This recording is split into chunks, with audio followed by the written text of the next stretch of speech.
Good evening.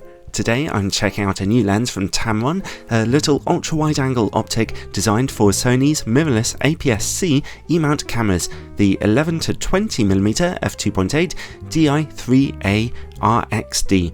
At £820 in the UK or $830 US, it's a pretty expensive option for APS-C shooters for sure, but to make up for that, it does offer a brighter maximum aperture than usual, f2.8 across its entire zoom range. That means it's letting in more light for shooting in darker situations and for video work, and also f2.8 will let you get more out-of-focus backgrounds when shooting closer to your subject, and the lens's focal range covers the full frame equivalent of a nice 16.5 to 30mm, very useful for all kinds of landscape and architecture photography, although you can get lenses even wider than this. By the way, for those interested, here's what the image looks like when the lens is mounted on a full frame camera. I'd like to thank Tamron's UK distributor for loaning me a copy of this lens for testing, although as usual this is a totally independent review. The lens itself is fairly compact, considering its bright maximum aperture. It's not very heavy, weighing under 350 grams, it's made of plastic with a nicely brushed finish, and it feels tightly assembled with weather sealing around the lens mount. The only controls on the lens are a zoom ring and a focus ring. The rubberized zoom ring moves quite smoothly without any kind of stickiness to it, useful for video work. The plastic focus ring, ditto. The lens exhibits some focus breathing, zooming in and out a little as you change focus, but I've seen worse than this before. The autofocus motor focuses accurately, silently, and averagely quickly, no problems here. The lens does not have image stabilization, and its filter size is 67mm, in common with most other lenses Tamron are releasing nowadays. It comes with a little plastic lens hood, as well as the usual lens caps. Overall, while the lens is hardly carved out of granite, it does feel nicely put together and handles great. Let's look at its image quality now. I've mounted it onto a Sony a5100 for this test, with its 24MP APS-C sensor. In-camera corrections are turned on. At 11mm and f2.8, the lens is razor sharp in the middle of your images with excellent contrast. The corners are soft at f2.8. The corners stay this soft down to about f8, where there's a slight improvement. Stop down to f11 and they get sharper again.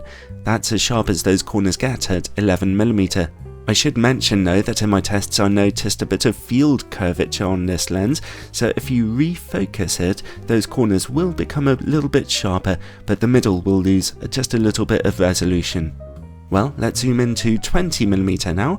At f2.8, the middle of the image is still fantastically sharp with excellent contrast. This time, the corner image quality is much better at f2.8, looking reasonably good. Stop down to f4 for some excellent sharpness in the image corners.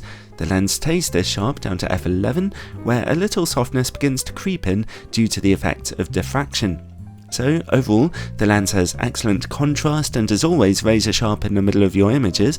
At its widest angles though, it does struggle a bit with corner sharpness, and you have to either stop all the way down to f11 for sharp image corners at 11mm, or readjust your focus and perhaps potentially sacrifice a little resolution in the middle. So that can be a slight nuisance for landscape photography in critical situations. Let's take a look at distortion and vignetting with in-camera corrections turned off. At 11mm, we see moderately strong barrel distortion and pretty dark corners at f2.8. Stop down to f4 or f5.6 to see those corners brighten up. Zoom into 20mm and that distortion, as you might expect, flips into a moderate pincushion pattern. Vignetting is still noticeable at f2.8 and f4, but if you stop down to f8 or f11, then those corners brighten up. So you'll definitely want to keep in-camera corrections turned on with this lens. Let's see about close-up image quality now. If you zoom in to 20mm, the minimum focus distance is a pretty impressive 15cm. At f2.8, close-up image quality is really quite soft. Stop down to f4 and it sharpens up a little, but stop down to f5.6 and the image looks excellent again. If you zoom the lens out to 11mm, you can actually get even closer to your subject, right up against the glass of the lens virtually, which, as you might expect, causes a problem for lighting your subject. At f2.8, the close-up image quality at 11mm is pretty hazy. f4 looks a little better, but again, stop down to f5.6 for sharpness to make a nice return. So wherever you zoom into, if you're shooting up close, stop your aperture down. When it comes to work against bright lights, the lens gives a slightly below average performance. We see some notable flaring and reduced contrast here, whether you're zoomed out or zoomed in. And while we're working in the dark, let's take a look at this lens's coma levels. The good news is that even at f2.8, there's almost no visible coma smearing on bright points of light in the corners of your images. Let's zoom out a bit then and look at sunstars. Sunstars only really begin to emerge when you've stopped down to f8. At f11 and f16, they begin to look really impressive though. Next up, let's take a look at this lens's bokeh. Wide-angle zoom lenses are hardly renowned for offering smooth out-of-focus backgrounds, not that it's the most important thing about them, but this Tamron lens has no issues here at all. Those backgrounds always look lovely and soft. So overall, the Tamron 11 to 20mm f2.8 is an expensive lens for an APS-C model, but it does have all kinds of nice features. It has that bright maximum aperture, it handles nicely and isn't too big, and it's always nice and sharp in the middle of your images.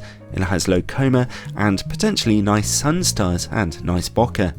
I'd be slightly more inclined to recommend this lens for video work where it'll really shine than I would for discerning stills photographers, because its corner image quality at 11mm is a little disappointing.